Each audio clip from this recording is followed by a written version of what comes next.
नमो सिद्धाय नमो आयर्याय नमो साय नमो लोय सोविसाभूरं नमः शमै साराय सान्निभूत्वातिकांक्षिते जिष्णुभावाय भावाय श्रीभावन्तरच्छिदे अनन्तिधर्मणस्तुत्वं पश्यति पृथग् आत्मनः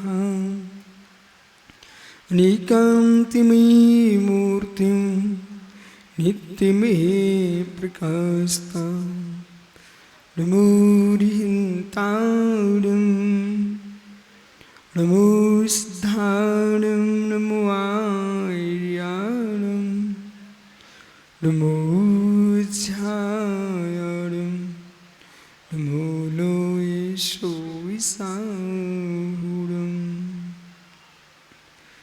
पंच परमेश्वरी भगवान की परम पूज्य आचार्य भगवान कुंद कुंद स्वामी की परम पूज्य आचार्य भगवान अमृतचंद स्वामी शुभचंद्र स्वामी की परम पूज्य आचार्य श्री विमल सावरी सरमती सावरी मुनि महाराज की परम पूज्य आचार्य रविराग सावरी मुनि महाराज की अहिंसामय विश्व धर्म की।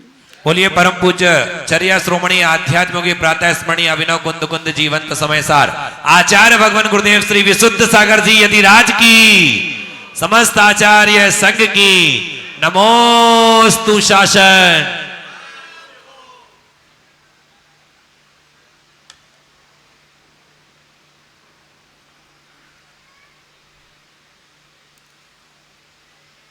बंधु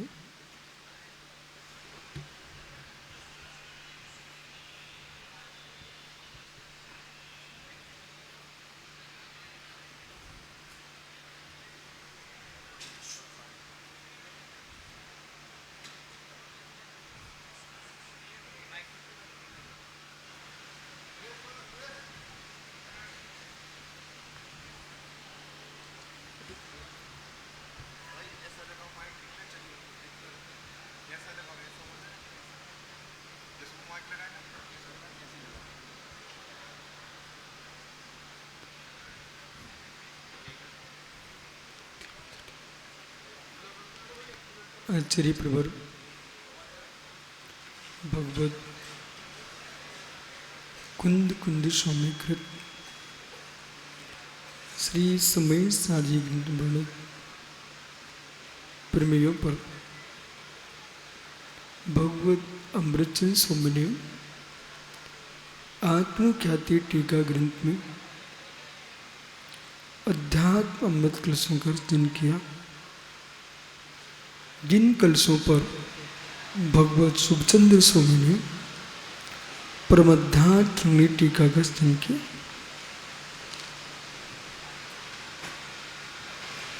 जीव का धर्म ज्ञान दर्शन है। वो ज्ञान दर्शन धर्म से युक्त धर्मी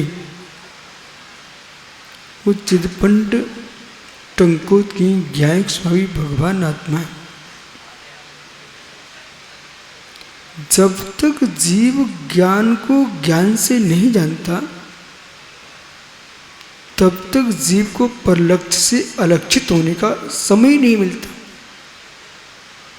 और जब तक परलक्ष्य से अलक्षित नहीं होगा, व्यवहार से बाहर उपस्थित जब तक नहीं होगा तब तक परमार्थ का भेदन नहीं हो सकता। व्यवहार से बाहर खड़ा होना होगा, और ये जगत से कहने का विषय नहीं है। अपनी दृष्टि में व्यवहार से बाहर खड़ा होना। जगत से बोलेंगे वो तो अपनी इच्छा उपशम पर जीता है, अपनी योग्यता पर जीता है। वो आपको मिथ्यात का चिट लगा सकता जगत, अज्ञानी कह सकता जगत, पर ये दृष्टि जीव की नहीं है। ज्ञाता छद्मस्त, ज्ञाता छद्मस्त ज्ञेय बनाएगा एक समय में एक वस्तु, उपयोग की धारा एक समय में एक होगी। नाना वस्तुओं पर एक समय में उपयोग नहीं होता है। इस दृष्टि से देखा जाए तो जब जीव व्यवहार पर लक्ष्य रखेगा तो परमार्थ से शून्य होगा। जब परमार्थ पे लक्ष्य रखेगा तो व्यवहार से शून्य होगा। न व्यवहार का नाश करता न परमार्थ का नाश करता है। ओ न व्यवहार का नाश करता वो जीव, न परमार्थ का नाश करता है। इधर देखो मित्र, काक अक्ष, कौवे की आंख है भूला, उसका एक गोलक और दो नेत्र हैं। जब दो नेत्र हैं तो कौवे की गोलक एक है। जब बाईं तरफ देखता तो गोलक बाईं आंख में होता है, दाईं तरफ देखता तो दाईं आंख में होता है। पर वो गोलक जो है ना एक भी आंख का विनाश नहीं करता, आंखें दोनों उसके पास रहती है। इसी प्रकार से आपने बाईं ओर देखा तो बाईं ओर के लोग दिख रहे हैं, दाईं ओर देखा दाईं ओर के लोग दिख रहे हैं। आपकी दृष्टि हटते ही दूसरे लोग दिखना बंद हो जाते हैं। पर जब आप इधर देखते तब उधर के लोग का नाश नहीं हुआ, इधर से उधर देखते इधर के लोग का नाश नहीं हुआ। ऐसे ही परमार्थ में गया जीव, ये अज्ञानियों की दृष्टि है कि व्यवहार का नाश कर दिया। कोई जीव व्यवहार का नाश नहीं करता, व्यवहार का नाश नहीं है। जब ये जीव परमार्थ पर लक्ष्य होता तो परमार्थ मुख्यार्थ होता है, व्यवहार गुण होता है। व्यवहार पर लक्ष्य होता तो परमार्थ गुण होता है, विनाश किसी का नहीं है। विवक्षा च विवक्षा, विवक्षा च विवक्षा विशेषण धर्मणी। तो जहां विवक्षा है वहीं अविवक्षा है, जहां अविवक्षा वहां विवक्षा है। विवक्षा भी वस्तु की होती है, अविवक्षा भी वस्तु होती है। अवस्तु की ना विवक्षा होती है ना अविवक्षा होती है। समझ में आ रहा है क्या? विवक्षा भी होगी तो किसकी होगी? वस्तु की। अविवक्षा हुई तो किसकी? वस्तु की। इसलिए श्री समय सा जैसे महान ग्रंथ का अध्ययन करते समय इस सूत्र का ध्यान रखा जाए कि विवक्षा भी वस्तु की होगी, अविवक्षा भी वस्तु की होगी। अवस्तु तो होते नहीं। विवक्षा च विवक्षा, सत पर ही विवक्षा है, सत पर ही अविवक्षा है। ये दृष्टि जब जीव की बन गई तो मित्र देखिए, आम का तेल चाहिए, आम का तेल चाहिए। आम का भी तेल होता है, आपको मालूम? आम का तेल होता है। जिसको आम का तेल की दृष्टि है वो आम के दल का स्वाद नहीं चख रहा है। जिसको आम के दल की दृष्टि है उसको तेल का ध्यान नहीं है। न दल, न गुठली, न छिलका, न मिगी। मिगी के अंदर है तेल। अब माना कि जो व्यक्ति तेल को देख रहा है, आम्र के फल के तेल को देख रहा है, उस ज्ञानी अज्ञानी को बोध होना चाहिए तेल में देख अवश्य रहा हूं, पर तेल गुली में ही है, गुठली में ही है, बिना गुठली के तेल होता नहीं है। ऐसे जो जीव निशुद्धात्मा को देख रहा है, जीव को बोध होना चाहिए बद्ध में ही अबद्ध का दर्शन हो रहा है, बिना बद्ध के अबद्ध का दर्शन होता ही नहीं संसार में। जो योगेश्वर ये मुनि भगवंत विराजमाने आचार्य परमेश्वरी ये शुद्धात्मा का ध्यान कर रहे थे। जब तुम शुद्धात्मा का ध्यान कर रहे हो, मैं शुद्ध हूं, मैं शुद्ध हूं, मैं शुद्ध हूं, मेरा प्रश्न है शुद्ध आत्मा क्या ध्यान करती है? क्या शुद्ध आत्मा ध्यान करती है? क्या शुद्ध आत्मा शुद्ध का भी ध्यान नहीं करती है, अशुद्ध का भी ध्यान नहीं करती है। ध्यान का फल निर्वाण हो चुका है, उसका नाम शुद्ध आत्मा है। अब देश में समय सार का जो तूफान मचा के रखा हुआ है, उन्हें ज्ञान होना चाहिए है कि शुद्धात्मा जो है ध्यान करती नहीं, और ध्यान करने वाली शुद्धात्मा होती नहीं। जब तक ध्यान है तब तक शुद्धात्मा नहीं है, और जो ध्यान रहा है वही शुद्धात्मा है। इसे भी जानिए, जो ध्यान रहा है वही शुद्धात्मा है, पर जब तक ध्यान चल रहा है तब तक शुद्धात्मा नहीं है। इसलिए 14वें गुणस्थान तक ध्यान होता है, 14वें गुणस्थान शुद्धात्मा नहीं है।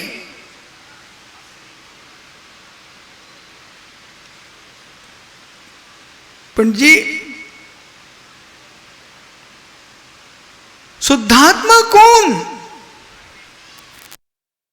अट्वी कंबीला सीजी भूदा चा अट्गुणा किच्चा लोगन निवासनो सिद्धा। इस सिद्ध व्यक्ति की गाथा का प्रयोग कीजिए ना। गोमठ सा जीव कांड में गाथा लिखी हुई है। अट्वी कंबीला, अट्वी कंबीला, जिन्होंने 8 प्रकार के कर्मों को विगलित कर दिया है। सीधी भूदाड़ रंजना ऋचा, अनंत सुख से संपन्न है। ओहो, ऋचा, अब वो नित्य है, अब विच्युत होने वाले नहीं है। अट्टगुणा किच्चा, ये लोगों ने भजन गाना प्रारंभ किया, निर्गुण निहारे पालनहारे। तुम लोग जैन हो क्या? यदि जैन हो तो ये भजन कैसे गा सकते हैं? जो व्यक्ति कर्तृत्ववादी है उसे भजन गाना चाहिए, उसके लिए तो इष्टभूत है। जो परमात्मा को कर्ता नहीं मानता उसके लिए भजन अनिष्टभूत है। ओ निर्गुण न्यारे गंगवाल जी, ये भजन तुमने गा दिया, तुमने जैन दर्शन की हत्या कर दी। ओहो, कहां गया प्रकर्ष? ये पढ़ता था वहां मथुरा में, तब मैंने प्रवचन किया मथुरा में। लोगों ने तूफान मचा दिया। मैंने कहा तूफान मत मचाइए, आगम समझिए। ओ निर्गुण निहारे पालनहारे हैं?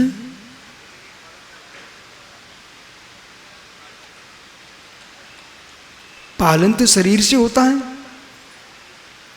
उनके पास शरीर ही बचा, वो पालन क्या करेंगे तुम्हारा? वो पालन तो राग देश से होता है, जब राग देश से नहीं तो पालन क्या करेंगे तुम्हारा? पालन इच्छाओं से होता है, इच्छाएं नहीं है तो पालन क्या करेंगे तुम्हारा?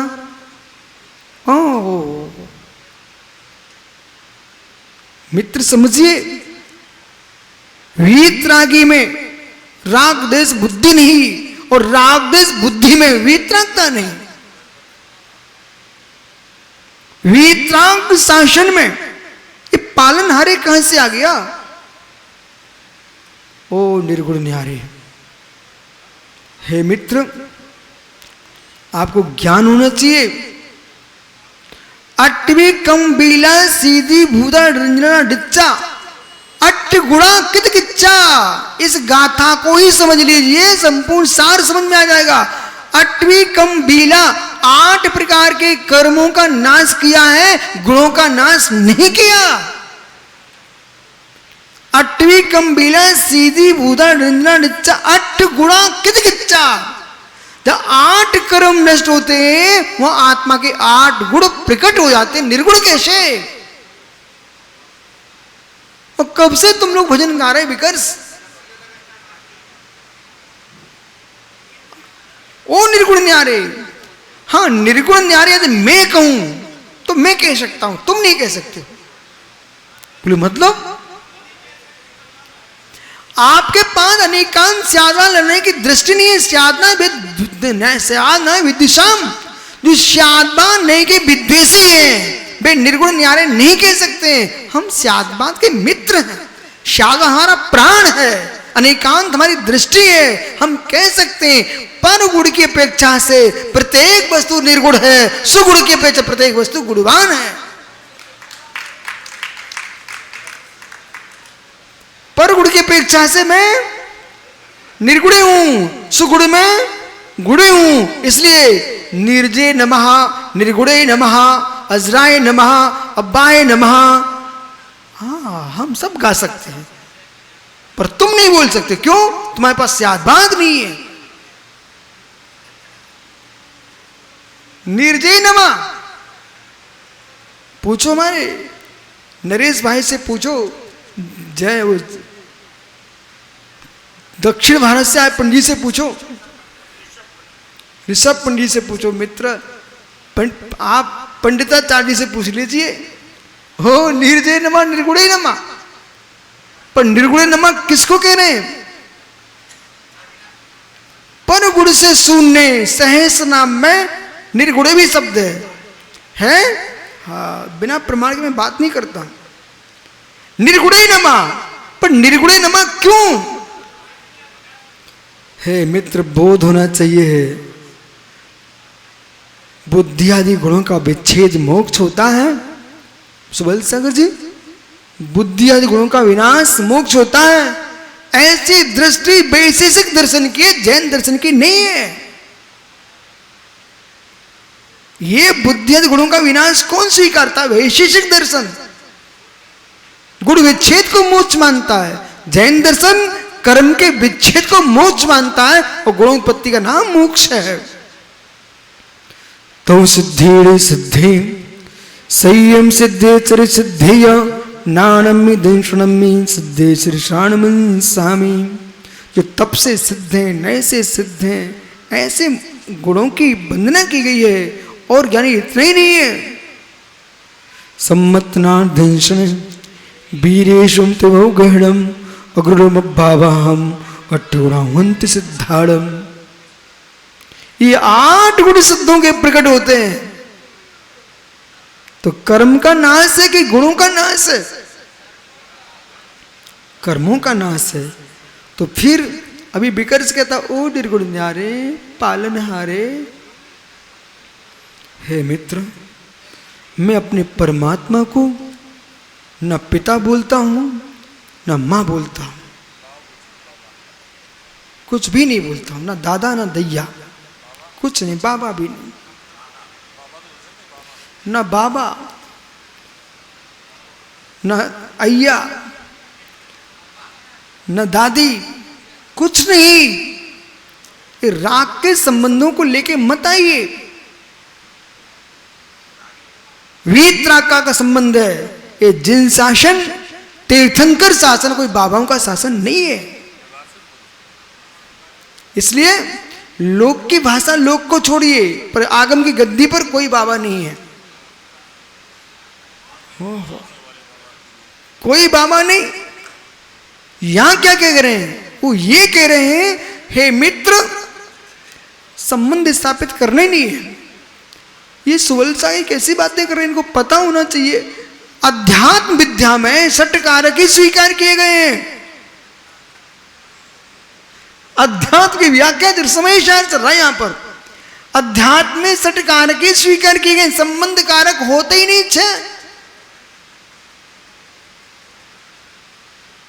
संबंध कारक की कोई स्थान नहीं है। अपादान की व्याख्या कीजिए आप। अपादान की व्याख्या संबंध में काकी के, रारी रे, नानी ने, ये संबंध है। उन उनका, उनकी, उनको, ये संबंध है। उनने, उन्होंने, ये सब संबंध है। मेरा, मेरी, मेरे संबंध है। तेरा, तेरी संबंध है। इनमें राग द्वेष निहित है। इसलिए अध्यात्म विद्या में संबंध कारक का स्थान नहीं है। बराबर नहीं है। संबंध बंध के कारण है। जो बंध का कारण है वही दुख का कारण है। संयोग तो दुख मनेक भेदम, संयोग तो दुख मनेक भेदम। सूत्रों को पढ़िए ना। संयोग तो दुख मनेक भेदम। संसार में जितने दुख हैं वो संयोग के कारण है।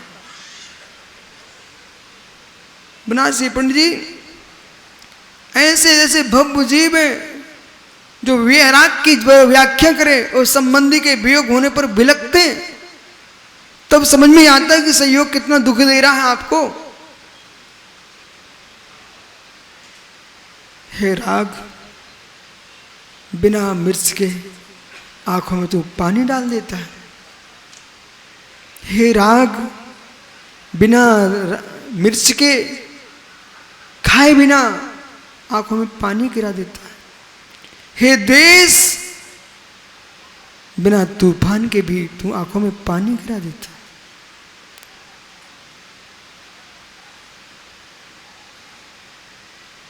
क्या किया तक, क्या किया तक? बिकॉज आप जैसे विद्वानों ने बड़ी बड़ी सभाओं में बेटा राग का ही पोषण किया है। राग का ही पोषण किया। बड़ी बड़ी धर्म सभा भी आपको मिली, आपने उसमें यही बोला, एक कलश रख दो संपत्ति घर में भर जाएगी। तूने तीर्थंकर के पंचनाथ में भी आकर राग ही बढ़ाया। हो, ये नहीं कह सका कि जैसे स्वामी ने 50 निकाय के टीका में लिखा हुआ एक कलश अरहंत का प्रतीक है,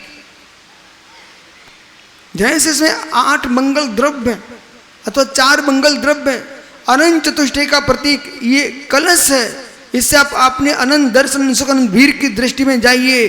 अनंतता की उपासना करता जैन दर्शन, अनंतता की उपासना करता जैन दर्शन जगत के दर्शन अनंत की व्याख्या ही नहीं करते।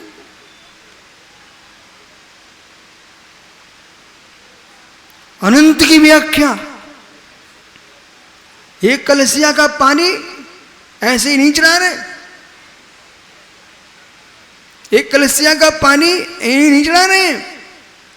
हे नाथ, मुझे आपसे पानी के बदले पानी नहीं पाइजे। हे प्रभु, पानी के बदले पानी नहीं चाहिए। मैं पानी इसलिए चढ़ा रहा हूं अनंत काल से मेरे तृषा से पीड़ित होकर के। हे नाथ, जन्म जरा मृत्यु विनाशनाय जन्म प्राप्ति स्वाहा। जब जन्म जरा मृत्यु का विनाश होगा तो फिर क्या होगा? अनंत दर्शन, अनंत सुख प्रकट होगा। अनंतता की उपासना जैन दर्शन करता है।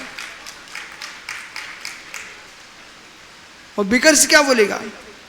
ये मंगल घट ले जाओ घर में, भर जाएगा पूरा घर। वो हम जैसा व्यक्ति मिल जाए, अरे बिकर तू कितना पगला आदमी है, तो मेरा घर भराना चाहता है और तू अभी लिफाफा देखेगा कितने रखे इसमें। अरे तू अपने घर में रख ले, तेरे घर ही भर जाए ना। बिकर्स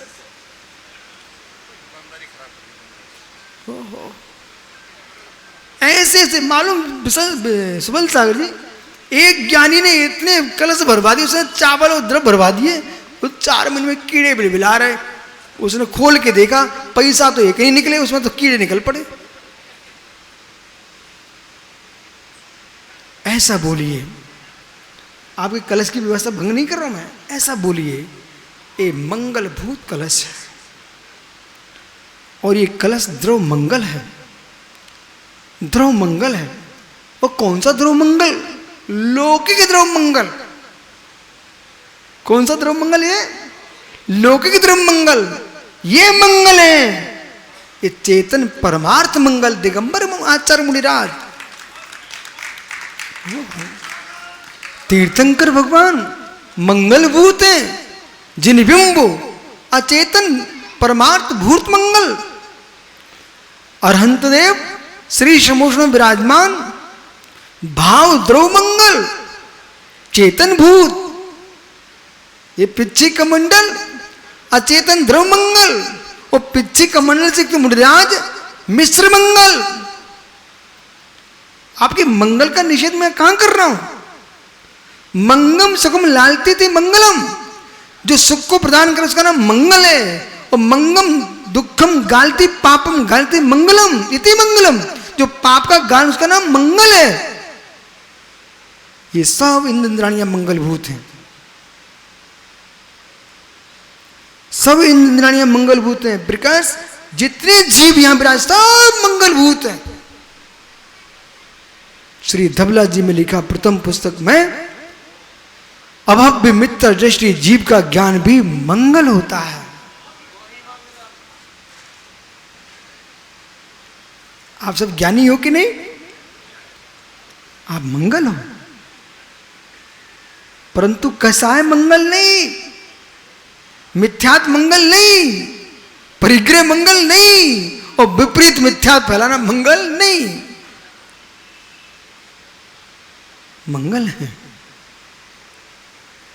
हमसे नरेश पंडित का गुरु जी कभी तो चुटकुला सुना दिया। अब मैं क्या करूं, आगम में इतना विषय, चुटकुले को समय नहीं मेरे पास। और ये सभा हमारे हमसे चुटकुले सुनने आती नहीं, बोला सब जीव तत्व सुनना चाहते। वो 65 साल का जीव, उसे पता ही नहीं था मैं जीव हूं। 65 साल का जीव नहीं हो भैया आप। जीव 65 साल का होते ही नहीं, जीव की सालें होती ही नहीं। ये जीव तू 65 साल का नहीं है। वर्तमान के शरीर के वर्ष 65 हैं, जीव तू त्रिकालिक है। सनातन सनातन सनातन, कोई धर्म नहीं है, कालवाची सनातन शब्द, जिसका आदि नहीं अंत नहीं, ऐसा अनंत जो होता है उसका नाम सनातन। मैं कब से हूं? मैं सनातन हूं। आप कब से हो? सनातन हूं, अनादि अनंत हूं, अक्षय अनंत। जो आयु है वो आयु कर्म की है, आयु है आयु कर्म की है। आयु आयु कर्म की विकर्ष है, न कि मेरे ज्ञान दर्शन की आयु है। कितने भोले प्राणी जगत में बेचारे अपने ही आप को अज्ञानी कहने के लिए ग्रंथ लिख रहे हैं। बैठ बालक नरेश भैया, हमने ऐसे मोटे मोटे साहस पढ़े, खूब मोटे मोटे साहस पढ़े, और एक ऐसा साहस पढ़ा हमने, वो शास्त्रकर्ता इतना मोटा ग्रंथ लिखे, पर सिद्धि किसकी कर रहा मालूम?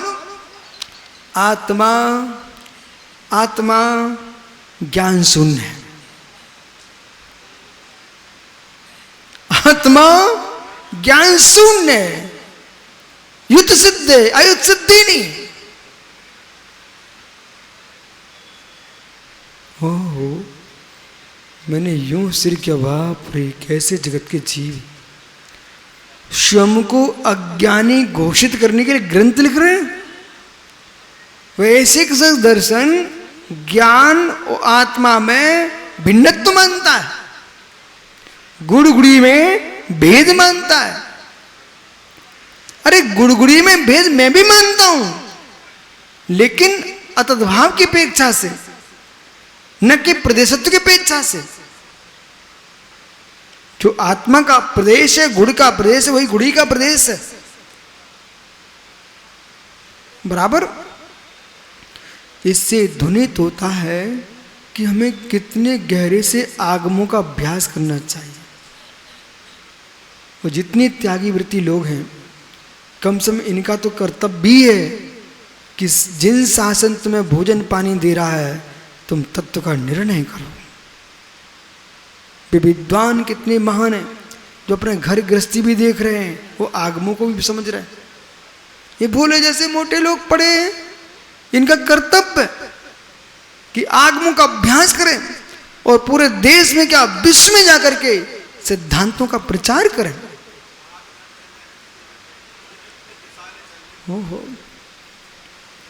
लोग मिसालों से नहीं डरते, तुम जिनवानी कहने में डरते हो।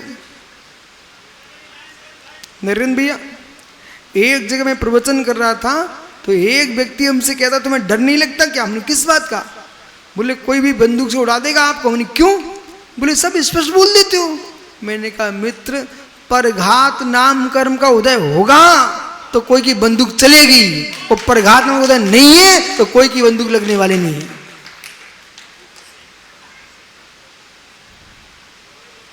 तुम भूल गए क्या? बोला एक नगर में जा रहे थे, उस व्यक्ति ने समाचार भेजा कि विशुद्ध साय से मोहल्ले में निकले तो मैं बंदूक मार दूंगा। मैंने कहा तो पास में ही आएगा ना।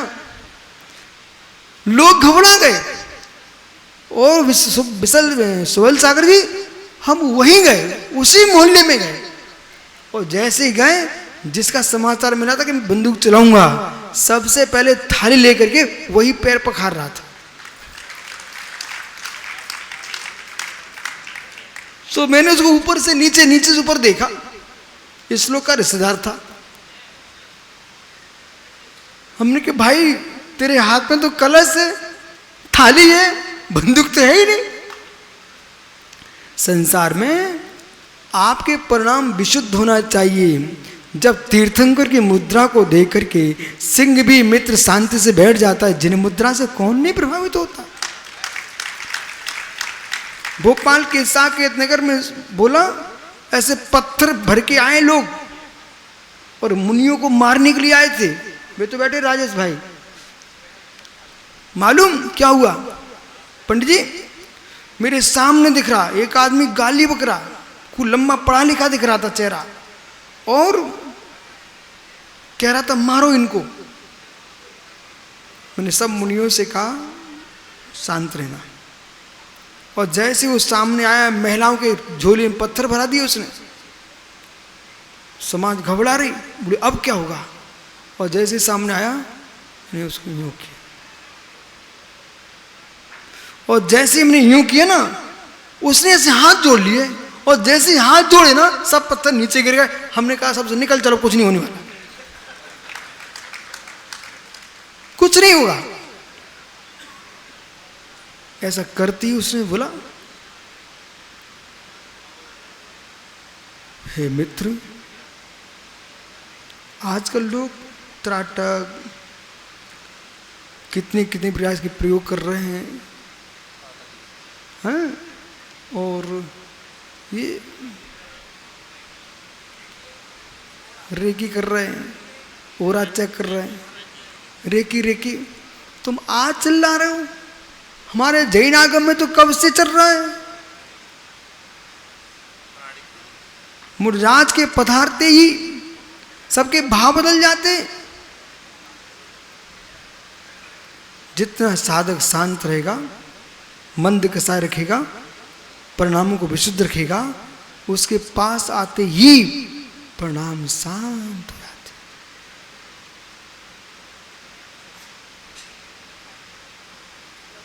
प्यासा हपाता आदमी ठंडा मटका देखे ना, पानी का मटका देखे ना, पानी बाद में पीता है, उसे शांति में है, भैया मटका मिल गया। ऐसे ये चैतन्य घटे ठंडे पानी, ये भीतरा की मुद्रा, ये घट मिलते ही परिणाम पवित्र हो जाते हैं। वो बेकार सोने चांदी के मटका रखते फिर रहा है। जिसके वास्तु खराब हो ना, उनको अपने घरों में बीतरागी दिगंबर मुनियों की आहार कराना चाहिए। जिनके घर के वास्तु खराब है ना, वे दुनिया के मटके न रख करके एक चेतन मटका ले जाएं, सच्चे भावलिंगी मुनिराज का आहार चर्या करा दें, तुम्हारे घर के वास्तु समाप्त दोष। आहार ही कराएं पर विश्राम ना कराएं। नहीं तो संजय कहने गुरुजी अब यहीं सामायिक भी कर लो, यहीं विश्राम भी कर लो, वे जाना नहीं चाहिए, जबरदस्ती खींच के ले जाओ महाराज चलो मेरे घर में, तो वास्तु खराब हो जाएगा तुम्हारे घर का। ऐसा ही है, वास्तु खराब हो जाएगा। आप बोले क्यों, आप समझ ही नहीं रहे हो। जब परिणाम प्रशस्त होते तब परिणाम प्रशस्त निकलती है। भी इत्र कहाँ मिलता है, कन्नौज में एक व्यक्ति ने कोई व्यापार खोला। अब यहाँ से रोड से मुझे निकलना था, अब वो कह रहा गुरुजी हाथ पकड़े, बोले हमारे उधर चलो। मैंने कहा भाई तेरे प्रतिष्ठान पर मैं जाऊंगा, मेरी प्रतिष्ठा का क्या होगा। बोले 207 दुकानों में घूम रहे। मालूम समझे मैंने उससे क्या बोला, देख भाई इस पार यदि आपने पैर पखार लिए और ये तुम जल लेके जाओगे तो तुम्हारा काम स्वस्थ रहेगा, और तुम हमें खींच के जबरदस्ती ले जाओगे तो हमारा मन तो कर नहीं रहा है, तुम मुनि के भाव बिगाड़ोगे तो काम बिगड़ने लगेगा। उसको 1 मिनट में समझ में आ गया। वो कहता नहीं गुरुजी काम नहीं बिगाड़ता, आप तो तय करा लो।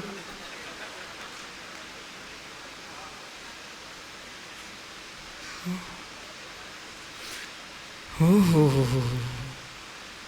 भाव मंगल, इतने गहरे में डुबकियां लगाओ, आपके अंदर मुनिराज का शरीर ही न दिखे, इनके भीतर के भगवान दिखने लग जाए। भगवान दिखे, न 60 साल दिखे, न 65, न 70, न 80, 100, कुछ भी नहीं।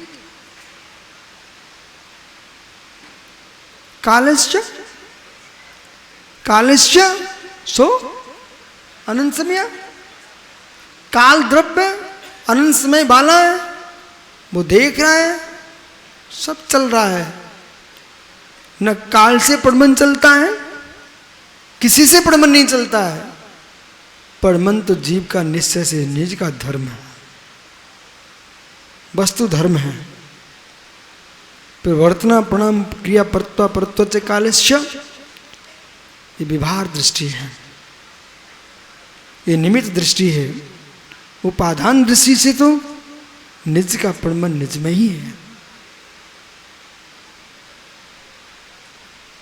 तो सुनते सुनते आप इतने गंभीर हो सकते हो ना, सुनते सुनते इतने गंभीर हो रहे ना, इसका मतलब समझिए कि जब 1 घंटे आप सुनने का मन करता है, आपको इतनी शांति का वेदन होता है।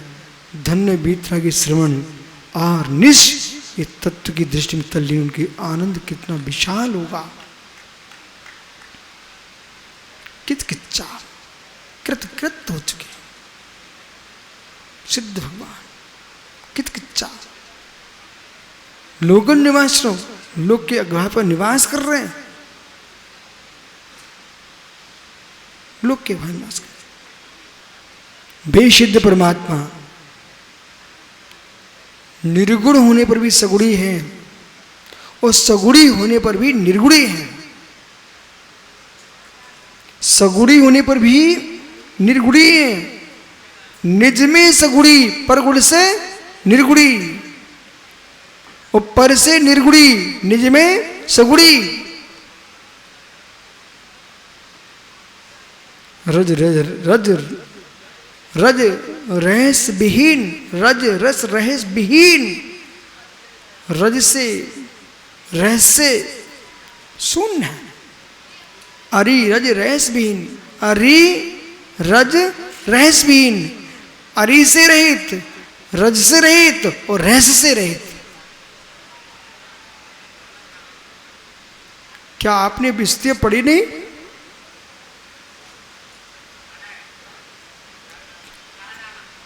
पढ़ा है? आहा, हे मित्र, ज्ञानवणी दर्शनवणी मोहिनी यंत्रा, इन सब कर्मों की व्याख्या सुनिए आप।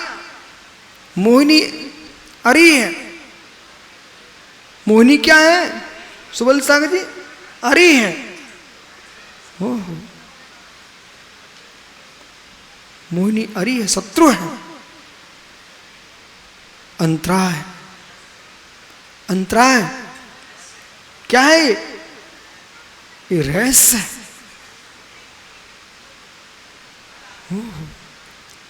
अंतराय रहस्य,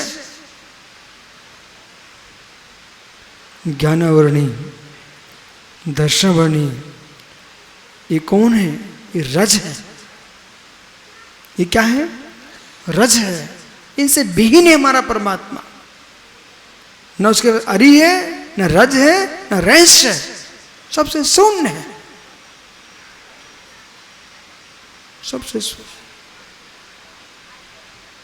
इसलिए मित्र, भगवान को निर्गुण मत कहने कान से,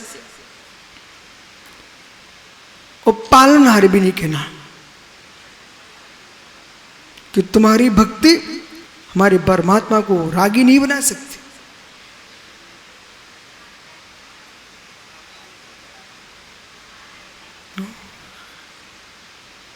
भक्त अपनी भाषा में बोलता है, लेकिन उसे नए का ज्ञान होना चाहिए।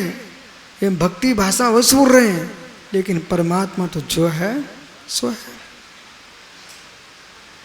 इसलिए पंडित साहब, लोगों ने जितना प्रयोग विरोध में किया उतना व्याख्या में करते ना। आज ये लखनऊ अवध प्रांत समय साहब सुन रहा कि नहीं सुन रहा? सुन रहा कि नहीं सुन रहा? कौन सा विपरीत था इसमें? जो अपने आप को 65 साल का बोलता था, उसके साल ही समाप्त हो गए। आज गंगवाल जी कितने साल के हो गए? बोल दीजिए खड़े होकर के। मुकुट तो बड़ा सुंदर मिला आपको, सबसे हटके लगवाया आपको मुकुट। हाँ, कितने साल के हो गए? हैं? और जीव कितने साल का हो गया? आप बोलिए, इसे पंचकर्म से तुमको कितना लाभ हो गया? तुम 65 साल के मानते तो रोते मिलते, अब तुम मुस्कुराओगे, बोले मैं 65 साल का हो ही नहीं।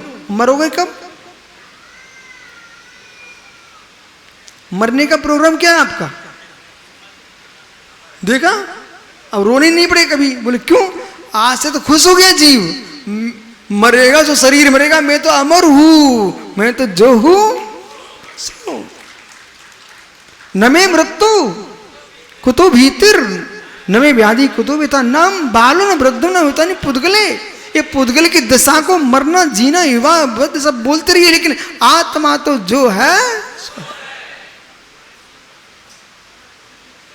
ये व्याख्या नरेश पंडित आपको बचपने से बोलना चाहिए थे। आपने अपने जीवन के अधिकांश समय सार के विरोध में निकाल दिया, क्योंकि समय सार बोलना चाहिए था।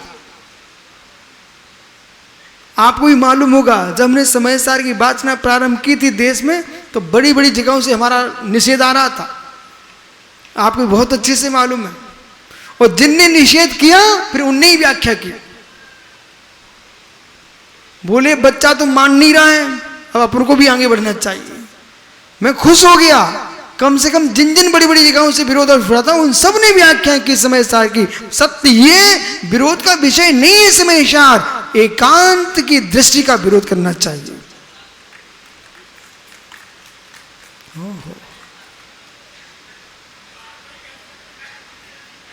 क्या हुआ?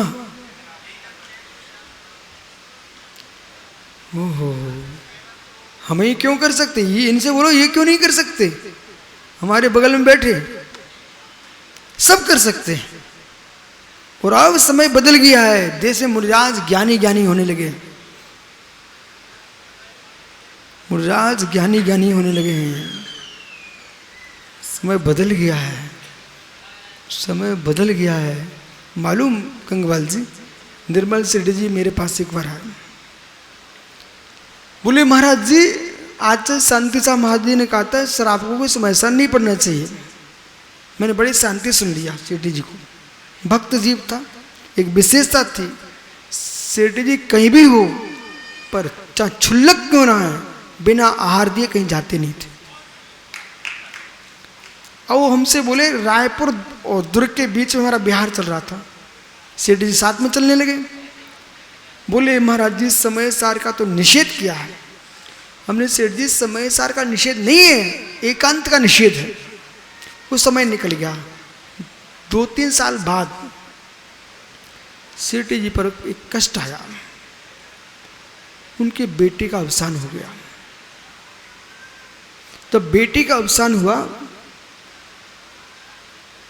2-3 महीने बाद, बच्चे की मृत्यु के 2-3 महीने बाद सेठ जी का समाचार आया, महाराज जी कहाँ पर, मेरा नमोस्तु बुलवा दो।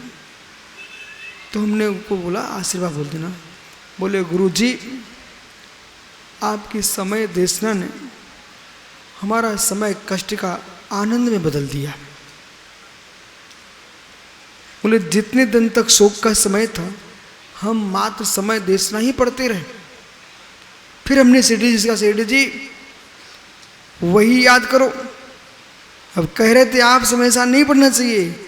आज संकट में किसने सहारा दिया? ना बेटे ने दिया, ना पत्नी ने, पुत्र किसी ने नहीं दिया। संकट में सहकारी बना तो धर्म ही बना, समय सार ही बना।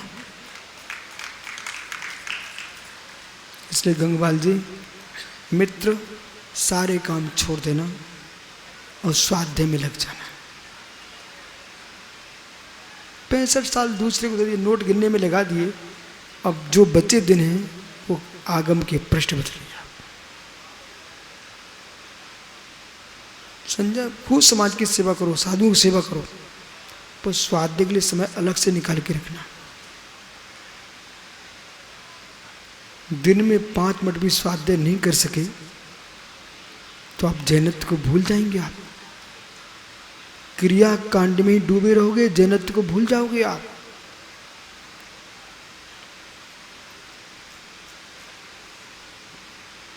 इन सब के करने के साथ साथ उसे भी समझिए ये पूजा किसकी हो रही है। जिसने समय सार को प्राप्त कर लिया है उसी की पूजा हो रही है। बराबर विराजो, क्षमा करना है, आपका समय हो गया। क्या बोला? समय हो गया है, समय हो गया। पर समय कहीं होता है, होता है। समय यानी काल, समय यानी दर्शन, समय यानी शास्त्र, समय यानी आत्मा। ये सब होते हैं, इसलिए समय हो गया।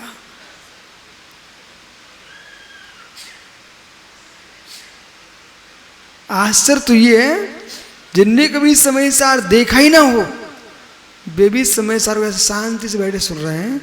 ये देखो गंगवाल चमत्कार पंचम काल का, कि सभा में माता भी मौन लिए हैं। ये क्यों नहीं सोचते आप?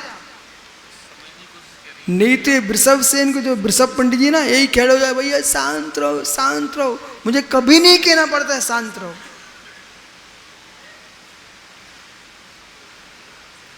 शांत मत करो किसी को, शांति में डुबा दो।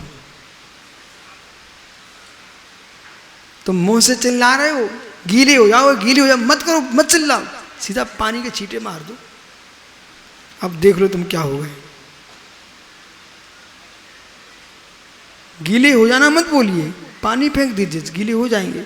ऐसी समय सार ग्रंथ के राय 217वां श्लोक कलश चल रहा है, जिसमें सीधी की सीधी व्याख्या क्या बोले? राग देश द्वय यावत पर्यंतम ज्ञानम बोधम, जब तक जीव ज्ञान बोध ज्ञायकम सुपरभाषकम शुद्धम, सुपर का प्रभाषा शुद्ध अवस्था को न भाव भवती न जायते।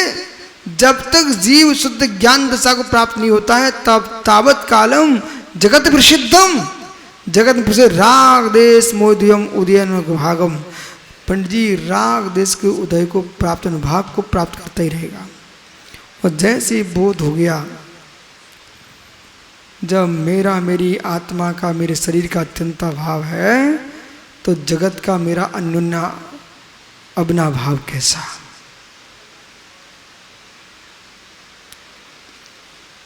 उदय दत्ते ज्ञानी तस्य उदय भावात, उदय के भाव होने पर पुनः यावत ज्ञानम प्रकटम प्राप्तम न तावत बोधि, जब तक ज्ञान प्रकट न हो बोध प्राप्त गे बही पदार्थे बोधताम गेयताम न याति प्राप्त होती। जैसे जीव को निज का ज्ञान होता है तो बाही गेय को बाही देखता है, वो आत्मा को आत्मा देखता है। कल करूंगा आपसे चर्चा इस पर, कल तुम कर देना प्रश्न। बोलो ज्ञान से बोला तुम कर देना प्रश्न। सब कुछ जानने के बाद भी बचा है भैया, कहां से आए हो? हैं? लखनऊ से हो? स्वाध्याय करते हो? हाँ, चेहरा कहरा करते हो? हैं? नहीं, मैं पढ़ लेता, आदमी का चेहरा पढ़ लेता हूँ मैं। समझ में आ रहा ना?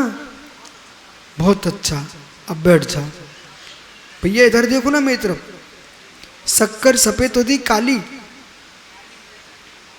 शक्कर सफेद होती काली,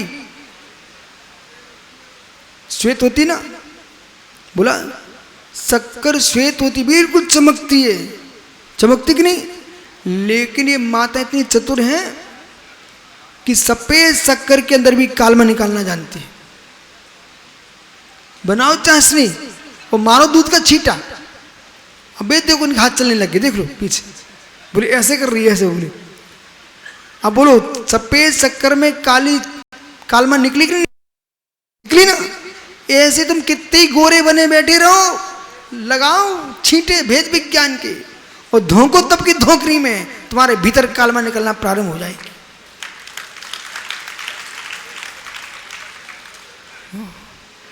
जाओ, कल फिर आओगे मित्र। पर्यायी तो पुनः चर्चा करूंगा। आज के विषय का ध्यान रखना। जीव कब कितने साल का है? ओ 65 साल। जीव कितने साल का है? सनातन अनादि अनंत। जीव की बरसें होती नहीं है, बरसें आयु कर्म की होती है। आत्मा शुभावम पुरिभाव भिन्नम, आत्मा शुभाव